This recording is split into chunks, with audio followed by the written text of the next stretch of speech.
Over 410,000 people in the Horn of Africa are learning to read and write thanks to Daariz, a new app developed by British-Somali refugee-turned-tech entrepreneur Ismail Ahmed. Conflict, climate change, and lack of infrastructure mean that the region has one of the worst literacy rates in the world. Sara Monetta tells us more in this report. Hodan is patching up the roof of her home.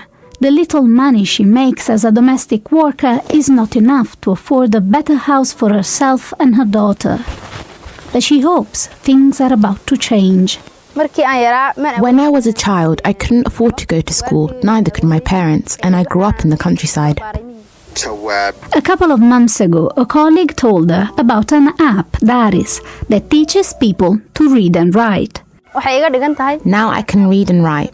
For the future, I aspire to secure a more fulfilling position than my current job and use my skills and knowledge to succeed. The region of Somaliland declared independence in the 1990s in the course of a civil war. It's still not internationally recognized as a separate state, but nowadays is more stable than the rest of Somalia. Old conflict, a recurring drought, and a lack of infrastructure have made it one of the places with the lowest literacy rates in the world. About 3 adults in 4 cannot read and write, and 1 child in 4 is not in school. A lot of the population is pastoralist and rural. They are isolated. Some of them are on the move. And not just Somaliland, Somalia.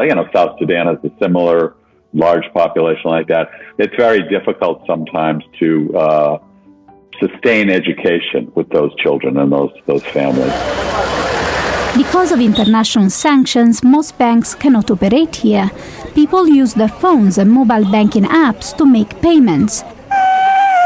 So not being able to read can make everyday life difficult. Sometimes I couldn't read my customers' names. There was a big barrier there. Mubarak is a camel herder. When he was a kid, he could only go to school for 2 years. Now, whenever he can, he takes classes on his phone while his camels are grazing out in the fields. I can now read a long story. It has helped me to read my customers' names, their payments and messages on the apps. I can read news articles. Efforts from the local government and international NGOs have seen literacy rates slowly improving.